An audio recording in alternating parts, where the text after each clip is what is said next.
Okay, welcome to the channel, everybody. This is the first part of the update on brewing with our two white pinters. One is a Pinter 2 and one is a Pinter 2.1. So firstly, over to the 2.1, which is done at Ralph's new recommended setting for public house, which is setting 4. And as you can see, that is directly opposite setting 4, and we currently have 24 psi, which is close-ish. With such a primitive gauge, 24 isn't bad. It's nearly 26, and we're going to brew at that and see what it comes out like.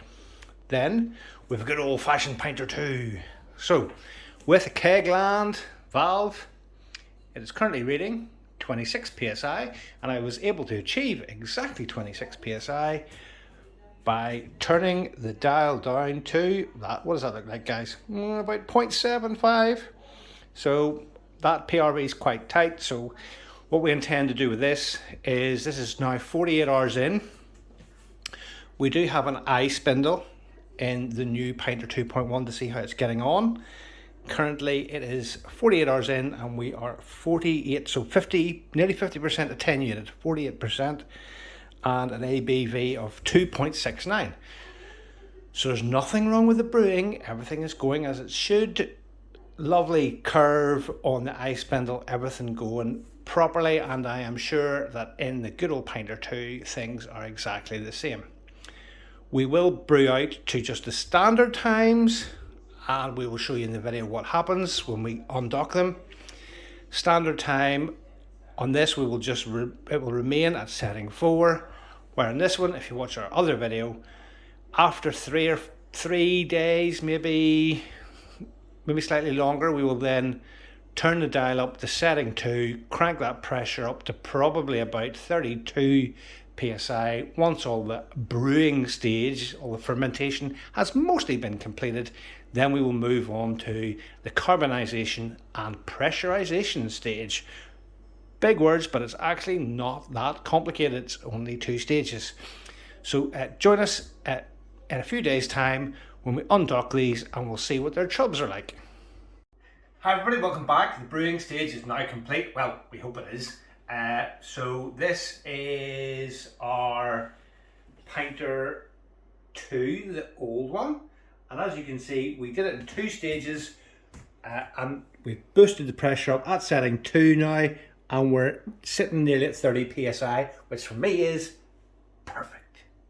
So we've had the benefits of brewing at the lower pressure at 26, and then for the last day we bumped it up to setting 2, and that took the pressure up to 30. So quite happy to undock at that and put it conditioning in the fridge, and it should all be wonderful. Now, this is Pinter 2.1, and as you guys know from what you just watched in the video, this has been done at setting 4, and I haven't measured the pressure at all, haven't touched it, just let it brew. We do know that it has brewed well because we've got an eye spindle inside. It has gone to over 80% attenuated, and it's actually achieved more than the stated ABV. It's up to 4.5%, I think. Public house is only supposed to be 4.2. So it's brewed fantastically, but is there enough gas in it to 1, carbonate it, and 2, get it out of the keg? So, figure of, what is that, Holly? What do you think? That's about 25 psi. So, not a disaster, setting 4. That's what it was originally brewing at, 25 psi, and it has maintained that. So, 1 at 30, 1 at 25, slightly different. I don't think there's going to be too much of a drama with either of those. But the proof is in the tasting, guys, isn't it? So we're going to actually show you us undocking it now and see if there's any difference at all in the chubs. So if Estelle wants to follow me over once I move this one. So this is the Pinter 2 one. There's our cat looking in. There's our cat looking. So yeah, this is the one at 30 psi, so looks nicely carbonated. Plenty of fizz there, and the chub is looking good. We'll just set that there and let that do its business. We'll give the sink a little rinse. And we'll bring over the other one. And we'll let you see what it looks like. Ooh. Again, yeah, it's carbonated. Shrubs coming out. Oh, I think it's more. Fine. Actually. I would think, yeah. If anything, this one's definitely got more yeast in it. Yeah. Look at that, it's coming out. Wow. So, yeah, the lower pressure, I think, has maybe helped it to brew out better. But proof is in the tasting, so we'll stop the video there, and we'll see you in. So these were all done standard times, just 4 days brewing. We'll now stick them in the fridge, get them to the conditioning stage, see how they settle out. We'll pour them, and we'll join you for a beer soon. Everybody, again, so time has passed, and this is the important bit. This is the taste test. Has it made any difference at all? Is one better than the other? We are about to find out. So, this is the Pinter 2. Let's go. And again, usual bit is just pure water, because I would have rinsed out the tube, so got rid of that. So clearly you guys know that this is not smelt, this is straight from the horse's mouth, so to speak. And again, like good old-fashioned Pinter 2 stuff, it's quite a good head on it. Yeah. Well, it's certainly carbonated. Ooh. Do you want a flake with that? Absolutely. But it's nice and clear. Plenty of gas. All good. So, Pinter 2.1. Done at setting 4. Done at setting 4, and we are on Public House. Again, initial bit is just water. Give that a go. It certainly came out anyway, that's good. Pour it. Straight down. That's clearly not as fizzy as the other one. But still carbonated. Still pouring okay.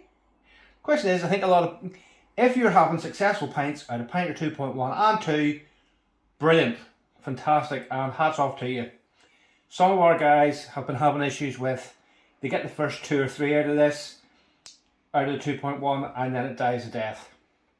But, as far as I'm concerned, so up to that again, look at the fizz, yeah. Certainly well carbonated.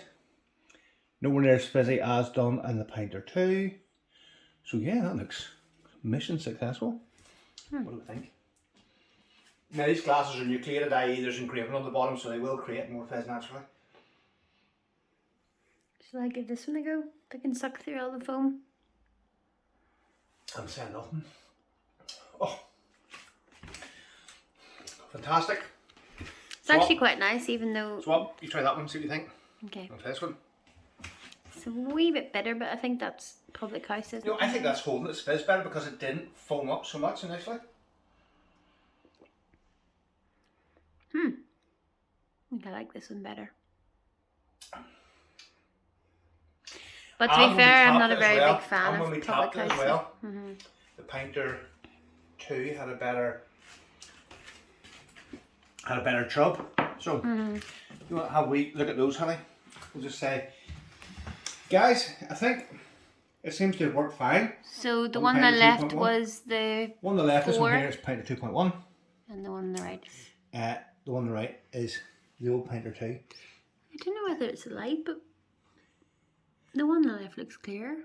Yeah, and it was, it's holding its fizz better because this was all head and nothing else. So guys, say move that and see if I think the new it's settings to do with the lighting.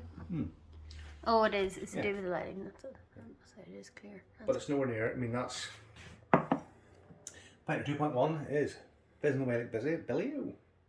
So looks like these settings are a success. So thumbs up to all you guys. Thanks for watching.